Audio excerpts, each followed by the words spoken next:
بسم اللہ الرحمن الرحیم۔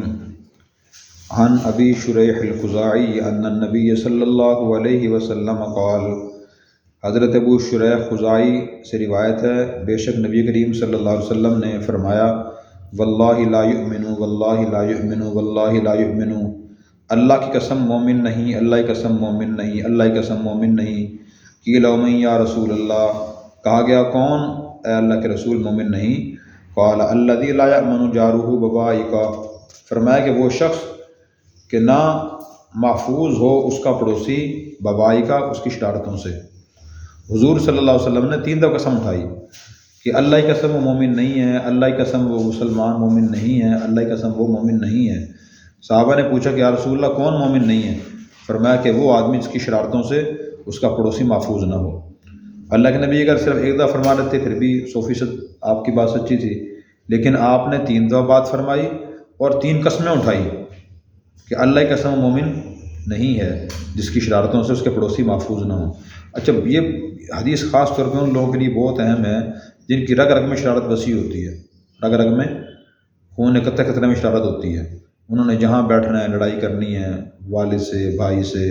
پڑوسی کا مطلب ہے قریب والا، مطلب اس سے گھر قریب ہو۔ محلے میں بہت سے لوگ شرارتی ہوتے ہیں، بار بار ایسے کام کرتے ہیں جس سے محلے داروں کو، پڑوسیوں کو تکلیف پہنچے۔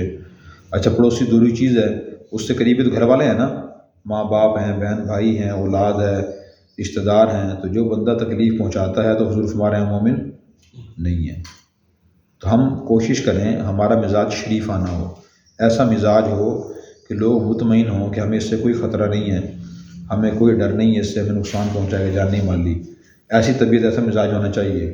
بندہ تکلیف پہنچا رہا ہے کس طریقے سے، کسی کے خلاف باتیں کر کے، کسی کو مالی نقصان پہنچا کے، کسی کی عزت کو نقصان پہنچا کے، یا کسی کی زمین پہ ناحق قبضہ کر کے۔ پڑوسی کیسے تکلیف دیتے ہیں؟ پڑوسی ایسے ہے کہ گھر میں شور بہت کرتے ہیں، خاص جب شادی ہو، خاص طور پہ میں کل بتایا تھا آپ کو کہ شادی ہوتی ہے تو اپنے وہ گھر کی جو چوبارہ ہے اس کی چھت کے اوپر ڈیک رکھ کے چلاتے ہیں گانے۔ اب قریب جو پڑوسی ہوتے ہیں وہ تکلیف ہوتی ہے، انہیں آرام کرنا ہوتا ہے، نماز پڑھنی ہوتی ہے، بچوں نے سونا ہوتا ہے، لیکن وہ کام لازمی کرتے ہیں کہ جی شادی زندگی میں ایک دفعہ ہوتی ہے کہ ہم خوشی بھی نہ منائیں۔ اب بھئی کس خوشی منائیں، لازمی منائیں، اپنے کانوں سے ڈیک باندھ لیں۔ گانے سننے ہیں تو آپ خود سنیں، پورے محلے کو نہ سنائیں، اتنا شور نہ کریں لوگوں کو تکلیف پہنچے۔ اسی طرح بہت سے لوگ گھر میں جب مکان تعمیر کراتے ہیں اپنا، تو گلی کے اندر بالکل درمیان میں ٹرالی ریت کی الٹوا دی، مٹی کی ٹرالی الٹوا دی، راستہ ہی بند کر دیا، کرتے رہتے ہیں۔ یہ بھی تکلیف دینا ہے، ازائے مسلم ہے۔ بھئی گلی گزرگاہ ہے، کس ذاتی کس کی ملکیت نہیں ہے، آپ نے مٹی ڈلوانی ہے، ریت ڈلوانا ہے، اینٹ ڈلوانی ہے، اپنے گھر کے اندر ڈلوائے، یہ صحیح طریقہ ہے۔ لیکن جو کہے گا تو وہ برا آدمی ہے، اسے برداشت نہیں ہے، پڑوسیوں کا خیال نہیں ہے اس کو۔ تو ہمیں اس کی پورا خیال کرنا چاہیے کہ ہماری ذات سے کسی پڑوسی کو تکلیف نہ پہنچے۔ ایک اور حدیث میں آپ نے ارشاد فرمایا، وَأَحْسِنْ إِلَىٰ جَارِكَ تَكُن مُؤْمِنًا، اپنے پڑوسی سے اچھا سلوک کرو تب تم مومن بنو گے۔ ورنہ اگر آدمی 70 پشتوں کا مسلمان بھی ہے اور 8 وقت کی نماز پڑھتا ہے، حج عمرے کرتا ہے، تسبیح تلاوت کرتا ہے، اس کا ثواب ملے گا۔ اگر وہ موذی ہے، لوگوں کو تکلیف پہنچاتا تو مومن اور مسلمان نہیں۔ حضور فرما رہے ہیں، یہ حضور کا فتویٰ ہے۔ ایک اور حدیث میں آپ نے فرمایا، من کان یؤمن باللہ والیوم الآخر فلا یؤذی جارہ، جو شخص ایمان رکھتا ہے اللہ پر اور آخرت کے دن پر، اپنے پڑوسی کو تکلیف نہ دے۔ اگر اللہ پر آخرت کے دن پر اس کا ایمان ہے تو اسے دل میں بات ہونی چاہیے، اس سے حساب ہوگا، وہ تکلیف نہ دے۔ اگر دل میں اس کے ایمان نہیں ہے، نہ آخرت پر ایمان ہے، نہ اللہ پر ایمان ہے، نہ رسول پر ایمان ہے، پھر تکلیف وہ دے گا۔ اور تکلیف دے رہا ہے مطلب یہ اس کا ایمان نہیں ان چیزوں پہ، ایمان ہو تو تکلیف نہ دیتا۔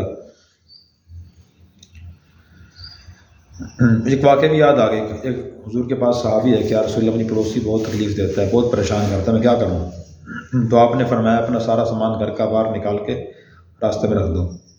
جو پوچھے گزرتا ہوا کہ بھی گھر کا سامان باہر کیوں نکالا ہوا، بتانا پڑوسی مجھے تنگ کرتا ہے۔ سنن ابو داؤد کے اندر یہ واقعہ ہے۔ تو آپ نے عمل بتایا، انہوں نے ایسے ہی کیا، گھر کا سارا سامان نکال کے باہر رکھ دیا۔ جو بندہ گزرتا پوچھتا بھائی خیریت تو ہے، سامان باہر سارا کیوں نکال، چارپائیاں نکال لی ہوئی، بستر نکالے ہوئے ہیں، خیریت ہے؟ تو کہتا ہے مجھے پڑوسی نے تنگ کیے ہوئے، میں اس لیے احتجاج کرنے کے لیے باہر سامان رکھا ہوا ہے۔ جو بھی گزرتا اس کو بتاتا یہ، تو کہتے بھی اس کو بتاتے بھی شرم کر، حیا کر، کیوں پڑوسی کو تنگ کرتا ہے؟ تو ایک بندے نے کہا، دوسرے نے کہا، تیسرے نے کہا، تو بالآخر اس پڑوسی نے کہا کہ اللہ کا واسطہ میں تنگ نہیں کروں گا، سامان اندر رکھ لو۔ اس لیے بھائی کسی پڑوسی کو ہم تکلیف نہ دیں، جو دے رہا ہے وہ لا علم ہے۔ اب یہ حدیثیں وہ لوگ پڑھتے ہیں، معاشرے میں کتنے لوگوں نے حدیثیں پڑھی ہوئی ہیں؟ نہیں پڑھی ہوئی حدیثیں، ان کو پتہ ہی نہیں، کوئی تعلیم نہیں، دینی تعلیم نہیں، دینی تربیت نہیں ہے، تو انہوں نے پھر یہی کام کرنا ہے۔ آگے دیکھیں گے۔ عن عبداللہ بن عباس قال سمعت رسول اللہ صلی اللہ علیہ وسلم، عبداللہ بن عباس سے روایت فرماتے ہیں میں نے سنا رسول اللہ صلی اللہ علیہ وسلم سے فرما رہے تھے، لیس المؤمن، نہیں ہے مومن، بالذی یشبع، وہ جو سیر ہو کے کھانا کھا لے، وجارہ، اور اس کا پڑوسی جائع، بھوکا ہو، الی جنبی، اس کے پہلو کے پاس۔ جو آدمی خود اچھی طرح سیر ہو گیا، رچ کے کھانا کھا کے سو جاتا ہے، پتہ ہے پڑوسی میرا بہت غریب ہے، وہ بھوکا ہوتا ہے، اس کے بچے بھوکے ہوتے ہیں، وہ آدمی مومن نہیں ہے۔ تو کامل مومن بننے کے لیے بندوں کے حقوق ادا کرنا بھی ضروری ہے، صرف عبادات کافی نہیں ہے صرف مومن بننے کے لیے۔ رشتہ داروں کا، پڑوسیوں کا، بہن بھائیوں کا احساس کرنا، ان کی حد تلوسع مدد کرنا، جو مجبور پریشان ہیں، یہ بھی ہماری ذمہ داری ہے، پھر مومن بنیں گے ہم۔ تو اکثر تو ایسا نہیں ہوتا کہ پڑوسی اتنے غریب ہوں گے کھانے پینے کا انتظام نہ ہو، لیکن اگر ایسا کوئی کسی کے قریب رہتا ہے، پڑوسی غریب ہے، تو بندہ اس کے ساتھ تعاون کرے، اس کو کچھ کھانا بھیج دیا کرے یا کبھی کھانا کھلا لیا کرے، بلکہ آپ روٹین بنائیں کہ وقتاً فوقتاً نہ کسی محلے دار کو آپ گھر بلائے کھانا کھلا دیا کریں، جو گھر میں پکا ہوا ہے، کبھی کسی کو بلا لیا، ابھی آج شام کو کھانا اکٹھے کھائیں گے، کیا کچھ کھا لے گا وہ؟ 2 روٹیاں کھائے گا، 3 روٹی کھا لے گا، ساتھ 1 پلیٹ سالن نہیں کھا لے گا جو گھر میں پکی ہے، سبزی ہے، دال ہے، اس کا دل بڑا خوش ہو جائے گا آپ سے۔ تو یہ روٹین بنائیں۔ معاشرے میں بخل بہت زیادہ ہے، تو آدمی، بہت سے لوگوں کا ذہن نہیں ہوتا میں نے کسی کو کچھ کھلانا ہی نہیں، نہ کبھی کسی کو چائے پلانی ہے، نہ کسی کو میں نے کھانا کھلانا ہے، کسی کو نہیں کھلاتے وہ۔ جو دیندار بندہ ہے خاص طور پہ اس کو یہ کام لازمی کرنا چاہیے تاکہ لوگ اس سے قریب آئیں اور وہ لوگوں کو دین سکھائے۔ مہینے میں کر لیں ایک دفعہ، ہفتے میں نہ کریں، مہینے میں ایک دفعہ۔ آپ مہینے میں ایک دفعہ یہ کام کر لیں، 200-300 روپے کا کوئی چیز لے کے لوگوں کو بٹھائے کھلا دیں، بے شک آپ ان کو پھل کھلا دیں، آپ ان کو چائے بسکٹ کھلا دیں، تو اس سے اپنے دل ملتے ہیں۔ دیکھیں، عن ابی ہریرہ سے روایت ہے، قال فرماتے ہیں، قال رسول اللہ صلی اللہ علیہ وسلم، رسول اللہ صلی اللہ علیہ وسلم نے فرمایا، اکمل المؤمنین ایمانا، مسلمانوں میں زیادہ کامل ایمان والا وہ ہے، احسنہم خلقا، جو ان میں سے سب سے زیادہ اچھے اخلاق والا ہے۔ ایمان کامل کس کا ہے؟ جس کے اخلاق سب سے زیادہ اچھے ہیں۔ اخلاق میں کیا چیز ہے؟ نرمی ہے، عاجزی ہے، اچھا سلوک ہے، کہ آدمی کی زبان نرم ہو اور معاملات میں نرمی کرتا ہو، اچھا سلوک کرتا ہو، لوگوں کو تکلیف نہ دیتا ہو، اس کا ایمان کامل ہوگا۔ صرف قرآن کریم کی تلاوت کرنے سے، تسبیح سے صرف ایمان کامل نہیں ہوتا، ان سے بھی فرق پڑتا ہے، لیکن اس کے لیے یہ چیزیں بھی ضروری ہیں کہ انسان لوگوں سے اچھا سلوک کرے، نرمی سے پیش آئے، عاجزی سے پیش آئے، کسی کو تکلیف نہ پہنچائے۔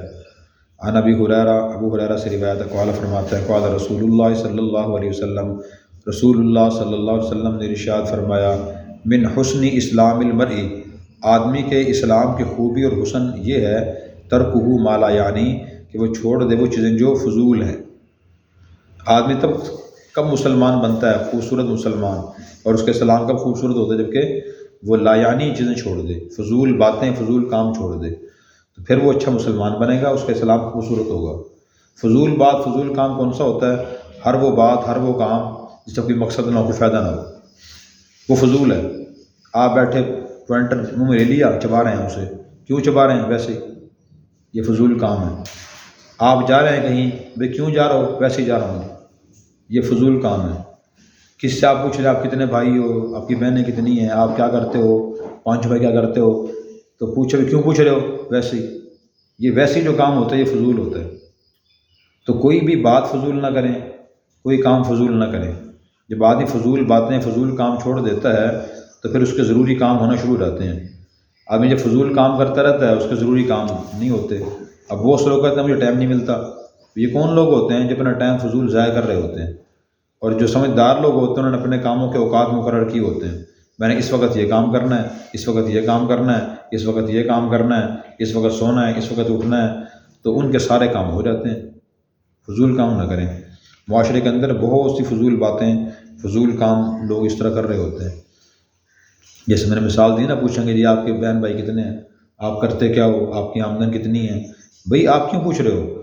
اگر تو آپ نے کوئی رشتہ کرنا ہے پھر تو بامقصد بات ہے یہ، اور اگر رشتہ نہیں کرنا تو پھر فضول بات ہے۔ کس سے آپ پوچھ رہے ہو کہ جی آپ کا ذریعہ آمدن کیا ہے، کتنا کما لیتے ہو؟ اگر آپ کے دل میں خیر خواہی ہے، اگر یہ غریب ہو میں اس کی مدد کروں گا، اچھا مشورہ دوں گا، پھر تو یہ پوچھنا بامقصد ہے۔ اگر ذہن میں ایسی کوئی بات ہے ہی نہیں پھر بے مقصد ہے یہ۔ قرآن کریم میں اللہ نے فرمایا قد افلح المؤمنون والذین هم فی صلاتهم خاشعون والذین عن اللغو معرضون، وہ مومن کامیاب ہوں گے جو نماز توجہ اور اطمینان سے پڑھتے ہیں، اور نمبر 2 جو فضول کاموں فضول باتوں سے کنارہ کشی کرتے ہیں۔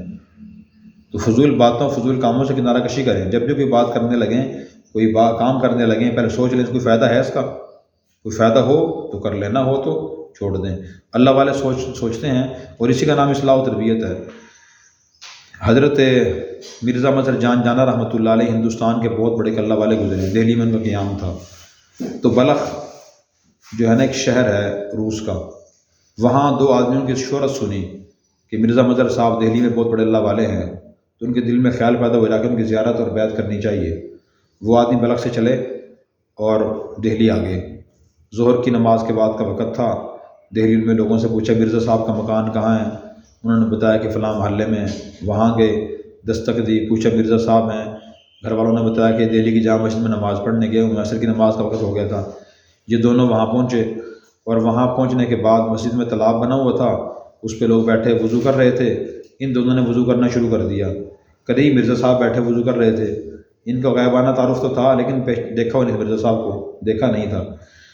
تو ان 2 بندوں میں سے ایک نے دوسرے سے پوچھا کہ یہ بتاؤ ہماری جو بلخ کی مسجد ہے اس کا تالاب بڑا ہے حوض، یہ تالاب اور حوض بڑا ہے؟ اس نے کہا کہ وہ بڑا ہے، اس نے کہا کہ نہیں یہ بڑا ہے۔ یہ بحث بھی کرتے رہے، وضو بھی کرتے رہے۔ مرزا صاحب قریب بیٹھے ہوئے ساری بات سنتے رہے۔ مرزا صاحب بہت اللہ والے نفیس انسان تھے۔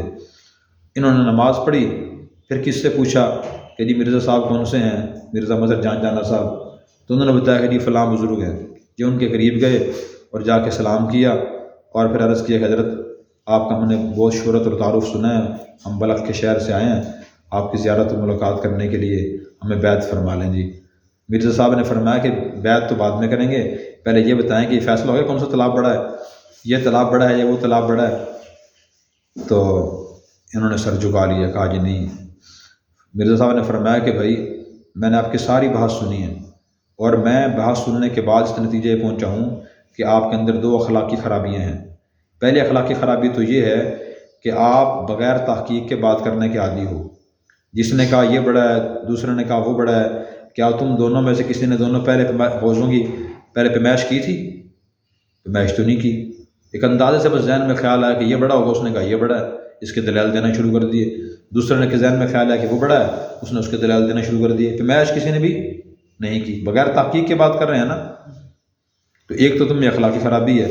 دوسری خرابی یہ ہے کہ تم فضول بحث کرنے کے عادی ہو۔ اگر تمہیں پتہ چل بھی جائے کہ یہ تالاب بڑا ہے یا وہ تالاب بڑا ہے، بتاؤ تمہیں اس سے کیا فائدہ حاصل ہوگا؟ کوئی فائدہ حاصل ہوگا؟ پھر حضرت نے فرمایا کہ جاؤ اور جا کے پہلے دونوں پہ حوضوں کی پیمائش کر کے آؤ، پھر مجھے جا کے بتاؤ کون سا تالاب بڑا ہے، پھر میں بیعت کروں گا۔ وہ دونوں گئے اور جا کے پیمائش کر کے آئے، پھر آ کے بتایا کہ وہ تالاب بڑا ہے، پھر بیعت کی۔ ہمارے ہاں بھی اس طرح ہی ہے کہ آپ دیکھ لیں جماعتوں کے بارے میں، سیاستدانوں کے بارے میں، کہیں کوئی واقعہ حادثہ حملہ ہو جائے اس کے ہم دماغ کو، اس کے بارے میں ہر بندہ اپنی رائے پیش کر رہا ہوتا ہے۔ یہ جنسوں نے کروایا ہے، یہ فلاں نے کیا ہے، فلاں آدمی 2 نمبر ہے، فلاں آدمی یہ کر رہا ہے، یہ واقعہ گورنمنٹ کرا رہی ہے، یہ واقعات ٹھیک ہے جی بھی آئے پاس کوئی ثبوت ہے، کوئی دلیل ہے؟ کوئی دلیل نہیں، کوئی تحقیق نہیں۔